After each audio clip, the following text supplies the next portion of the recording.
안녕하세요. 북신의 서재입니다. 하루키의 단편소설 침묵. 나는 오자와 씨를 보고 지금까지 싸우다 누군가를 때린 적 있습니까? 하고 물어보았다. 오자와 씨는 뭔가 눈부신 것이라도 보는 듯이 눈을 가늘게 뜨고 내 얼굴을 바라보았다. 왜 그런 걸 묻는 겁니까? 라고 그는 말했다. 그 눈빛은 아무리 생각해도 평소에 그답지 않았다.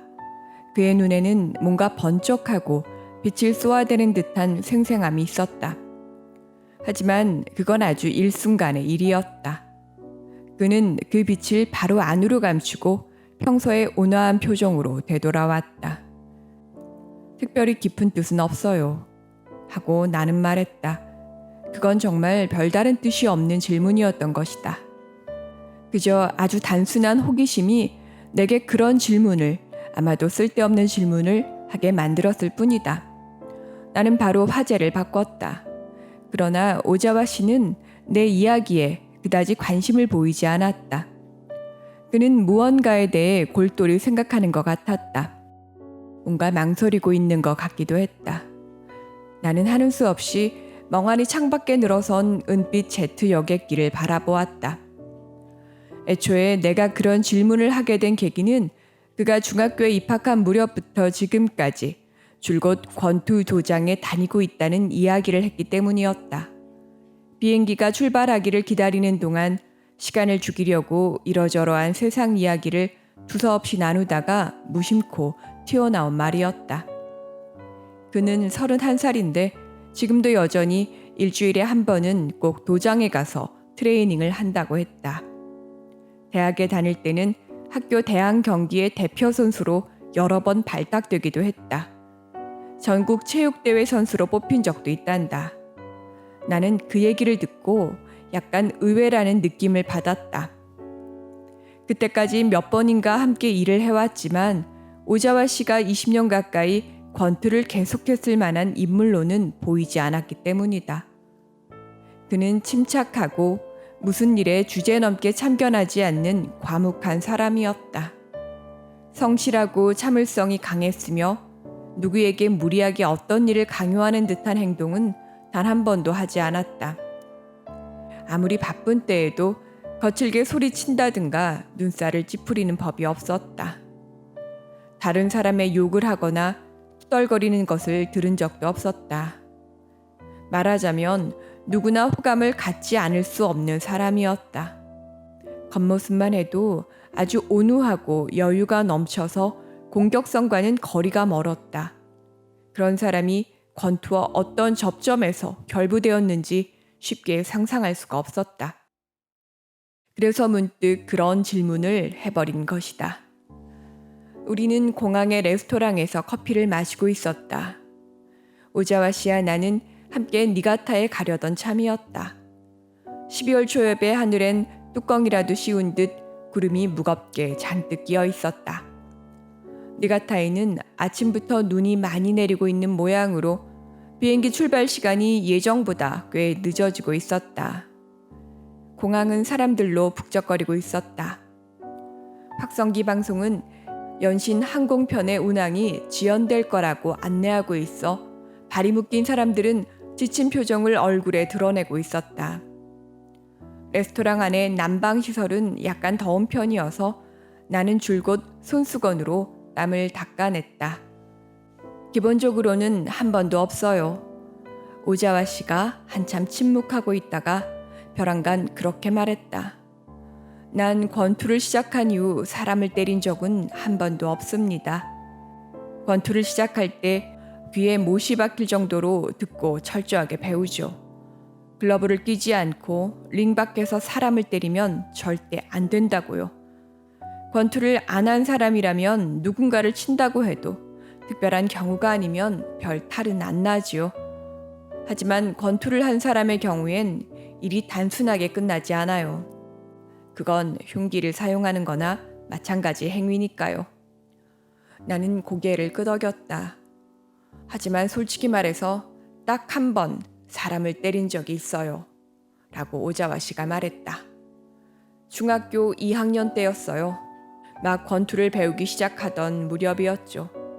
변명은 아니지만 그때 나는 미처 권투 기술이라고 할 만한 건 하나도 배운 게 없었어요. 당시 내가 도장에서 하고 있었던 것은 기초 체력을 다지기 위한 메뉴뿐이었습니다. 줄넘기랄지 스트레칭이랄지 러닝이랄지 뭐 그런 것뿐이었습니다. 더구나 치려고 마음먹고 친 것도 아니었어요.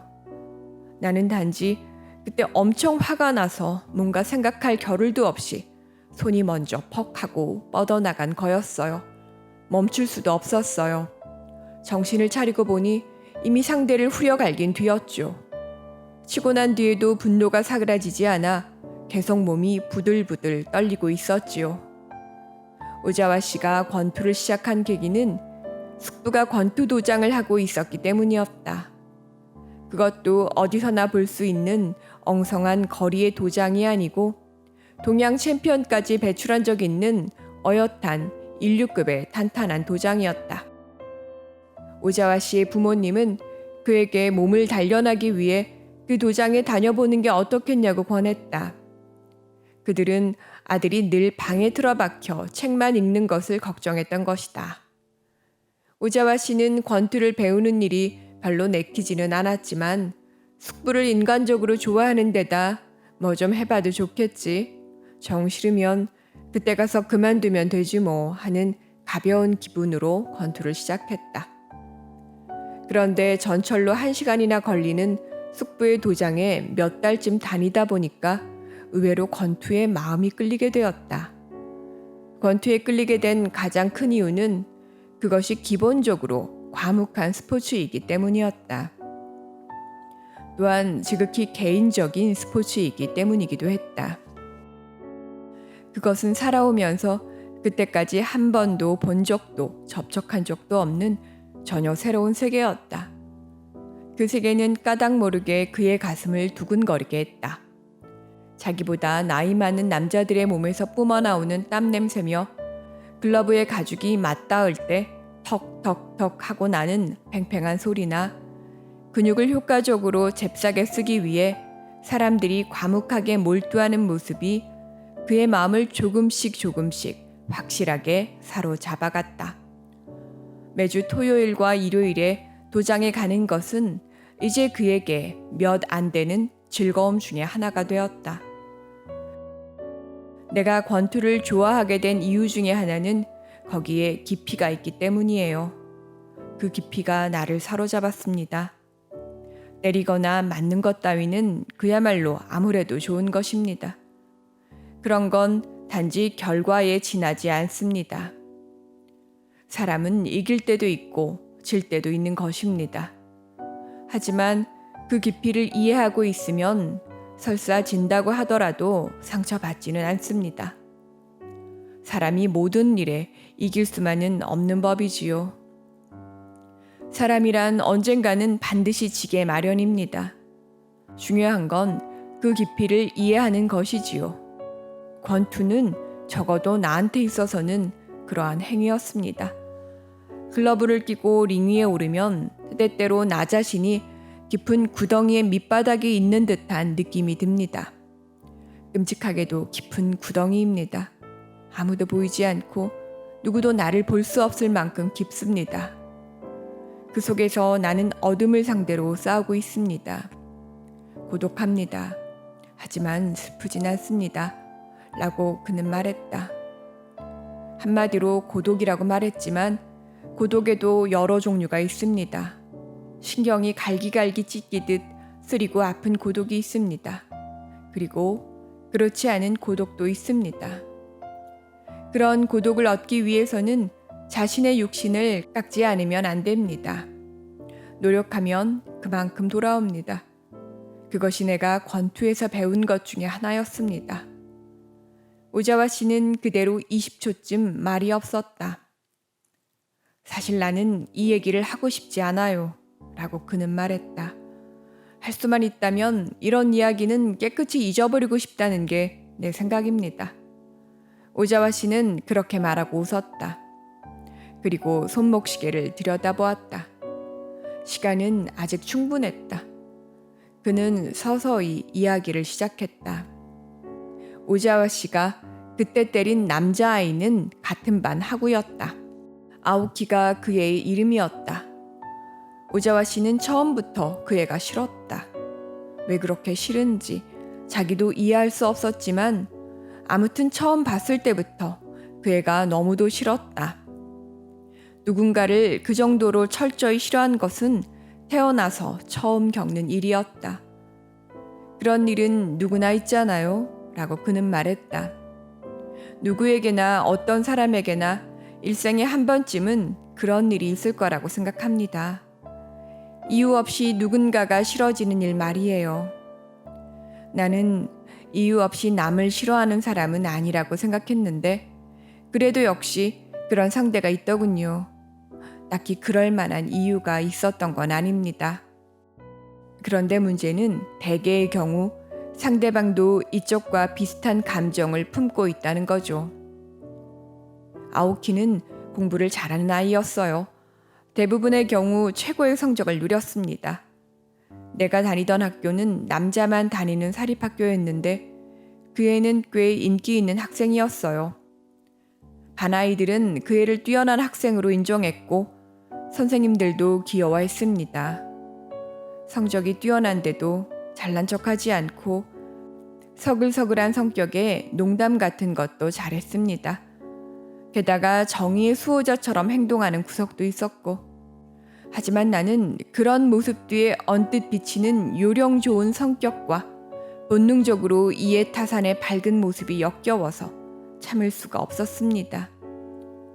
구체적으로 어떤 거냐고 물으면 대답하기 곤란합니다. 구체적인 예를 들 수 없기 때문입니다. 그저 나는 그걸 알아버렸다고 밖에는 말할 수가 없습니다. 나는 그 애의 몸에서 발산되는 이기적이고 자부심이 강한 냄새를 생리적으로 참을 수 없었습니다. 누군가의 채취를 생리적으로 참을 수 없는 것이나 마찬가지겠지요. 아오키는 머리가 좋은 아이였기 때문에 그런 냄새를 교묘하게 지워버리고 있었습니다.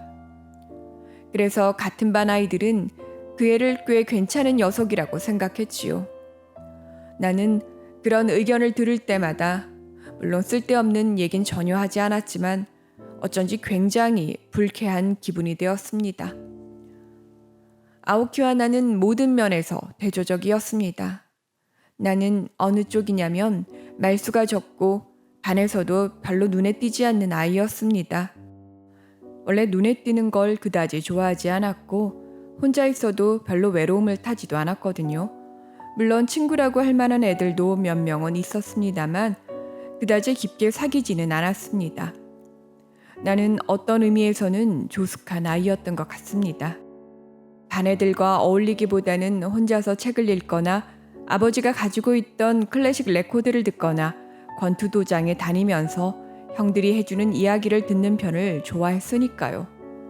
보시다시피 체구만 해도 그다지 눈에 띄는 편이 아니지요. 성적도 그다지 나쁜 편은 아니었지만 그렇다고 특별히 잘하는 것도 아니어서 선생님들은 내 이름을 잊어먹기 일쑤였어요.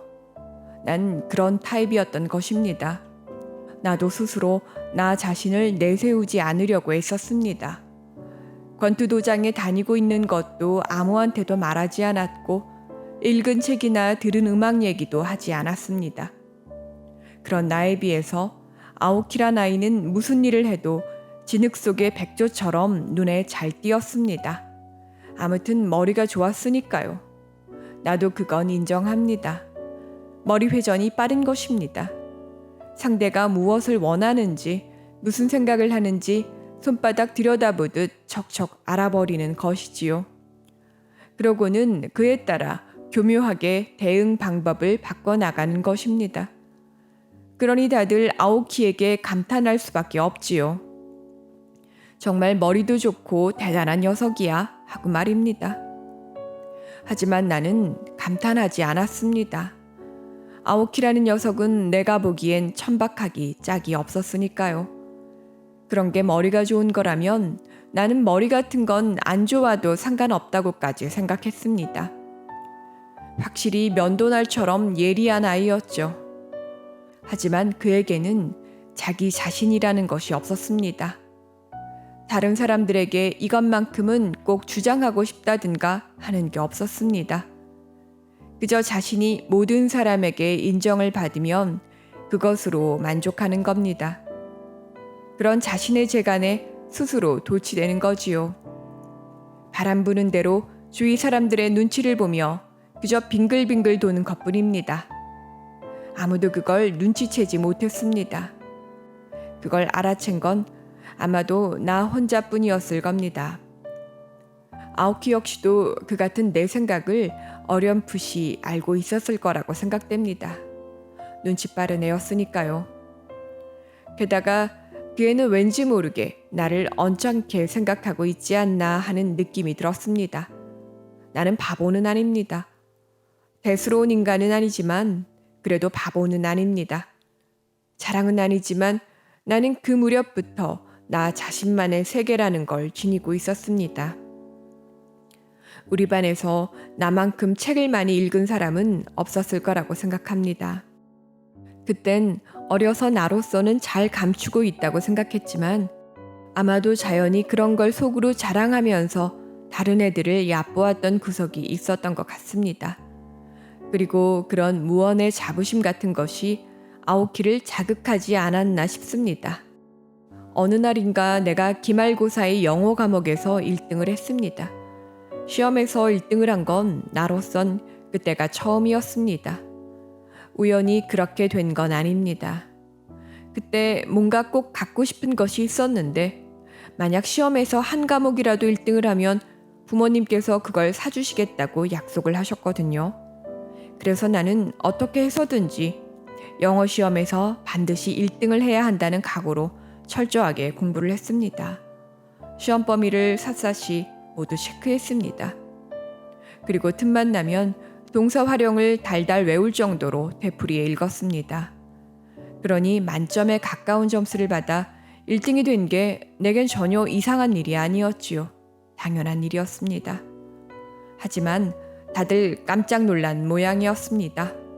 선생님도 놀란 것 같았습니다. 아오키도 적지 않게 충격을 받은 눈치였습니다. 그때까지 아오키는 영어 시험에서 줄곧 1등을 도맡아 왔기 때문이었습니다. 그래서 선생님은 답안지를 돌려주면서 그 얘기를 농담처럼 하면서 아오키를 놀렸습니다. 아오키는 얼굴이 새빨개졌습니다. 틀림없이 웃음거리가 된 듯한 기분이 들었던 것이겠지요. 선생님이 무슨 말을 했었는지 잊어버렸지만 며칠 뒤에 아오키가 나에 관해 뭔가 좋지 않은 소문을 퍼뜨리고 있다고 누군가가 알려주었어요. 내가 시험에서 컨닝을 했다는 것입니다. 그러지 않고서야 내가 1등을 할 수 있을 리가 없다는 것이었습니다. 그 얘기를 몇몇 반 아이들에게 들었습니다. 나는 그 얘기를 듣고 몹시 화가 치밀었습니다. 사실 그런 것은 웃어넘기고 묵살해 버렸으면 좋았을 텐데 나는 그때 중학생에 불과해서 그렇게까지 냉정하게 행동할 수 없었어요. 그래서 어느 날 점심시간에 인적 없는 곳으로 아오키를 데리고 나가서 이런 이야기를 들었는데 대체 어떻게 된 거냐고 따졌지요. 아오키는 내 말에 시치미를 뚝 떼면서 얼버무렸습니다. 야, 이상한 트집 잡지 마 하고 그 애는 말했습니다. 너한테 이런 얘기를 들을 이유 없어. 어쩌다 1등 한 번 했다고 우쭐거리지 마. 그렇게 내뱉고는 그 애는 나를 가볍게 치듯이 밀치며 저쪽으로 가려고 했습니다. 틀림없이 자기가 나보다 키도 크고 체격도 좋고 힘도 세다고 생각했던 것 같습니다. 내가 반사적으로 아오키를 친 것은 그때였습니다. 나는 아오키의 왼쪽 뺨을 향해 있는 힘껏 직격탄을 날리고 있었습니다. 아오키는 옆으로 쓰러졌고 그 바람에 벽에 머리를 부딪혔습니다. 쾅 하고 큰 소리가 날 정도였습니다. 코피가 터져나와 아오키의 흰 셔츠 앞자락이 흠뻑 젖었습니다. 그 애는 자리에 주저앉은 채 얼빠진 눈으로 나를 보았습니다. 막 깜짝 놀라서 무슨 일이 일어난 건지도 모른 채 어리둥절해 있는 것 같았습니다. 그렇지만 내 주먹이 그 애의 광대뼈에 닿는 순간부터 나는 그 애를 친 것을 후회했습니다.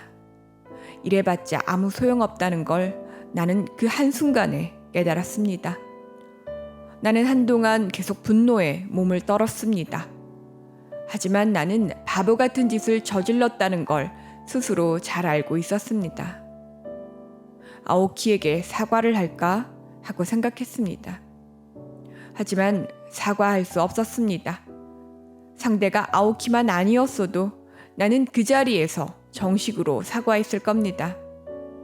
하지만 아오키 녀석에게만은 아무래도 사과할 마음이 나지 않았습니다. 아오키를 때린 일이 후회되긴 했지만 그에게 나쁜 짓을 했다는 생각은 눈꽃만큼도 들지 않았습니다. 그런 놈은 두들겨 맞아도 싸다고 생각했습니다. 해충 같은 놈이다. 이런 놈은 누군가 짓밟아버려도 싸다고 생각했습니다. 하지만 그 애를 때려야 하는 사람이 나는 아니다. 그것은 직관적인 진리였으나 이미 너무 늦어버렸습니다. 난 이미 상대를 때려버렸으니까요. 나는 아오키를 그곳에 남겨둔 채 자리를 떴습니다. 오후 수업이 시작됐는데도 아오키는 교실로 돌아오지 않았습니다. 아마 그대로 집으로 돌아갔나 보다고 나는 생각했습니다. 집에 돌아온 뒤에도 찝찝한 기분이 머릿속에 떠나지 않았습니다. 무슨 일을 해도 마음이 편치 않았습니다. 음악을 듣거나 책을 읽어도 조금도 즐겁지 않았습니다. 뱃속에 뭔가 거무튀튀한 게 고여 있는 것 같고 조금도 집중할 수 없었습니다. 마치 지독한 냄새가 나는 벌레를 삼켜버린 것 같은 기분이었습니다. 나는 침대에 누워 가만히 내 주먹을 바라보았습니다. 그리고 왜 이렇게 고독할까 하고 생각했습니다. 나를 이런 기분에 빠져들게 한 아오키란 녀석이 전보다 더 격렬하게 미워졌습니다. 아오키는 이튿날부터 줄곧 나를 무시하려고 애쓰는 것 같았습니다. 나 같은 건 존재하지도 않는 것처럼 굴었습니다. 그리고 예전처럼 변함없이 시험에서 1등을 차지해 갔습니다.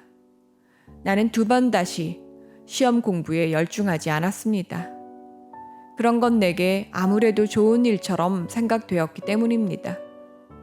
그래서 공부는 낙제를 면할 정도로만 적당히 하고 내가 좋아하는 일을 하며 지냈습니다. 숙부의 도장에 계속 다니면서 열심히 트레이닝을 했습니다. 덕분에 내 권투 실력은 중학생치고는 상당한 수준이 되었습니다. 나는 몸이 점점 변해가는 걸 느꼈습니다. 어깨가 벌어지고 가슴에 근육이 붙고 팔뚝이 탄탄해지고 얼굴 살도 팽팽해졌습니다. 이렇게 어른이 되어가는 거구나 하고 나는 느꼈습니다. 참 멋진 기분이었어요. 나는 매일 밤 옷을 다 벗고 알몸으로 화장실의 큰 거울 앞에 섰습니다. 그 무렵에는 그냥 내 몸을 바라보는 것만으로도 즐거웠습니다. 새학년이 되자 아오키와 나는 다른 반이 되었습니다. 그래서 마음이 여간 편해진 게 아니었습니다. 매일 교실에서 녀석과 얼굴을 마주치지 않아도 된다는 사실만으로도 나는 기뻤습니다. 아오키 역시 마찬가지였을 거라고 생각합니다. 이대로 그 싫은 기억도 사라질 거라고 생각했습니다. 하지만 세상 일이란 그렇게 단순한 게 아니었습니다. 아오키는 줄곧 내게 복수를 하려고 기다렸던 것입니다. 자존심 센 사람이 대개 그렇듯 아오키는 복수심이 강한 녀석이었어요. 그 애는 자신이 당한 모욕을 간단히 잊어버리는 인간이 아니었던 것입니다. 그 애는 내 발목을 잡을 결정적인 기회를 끊임없이 엿보고 있었습니다.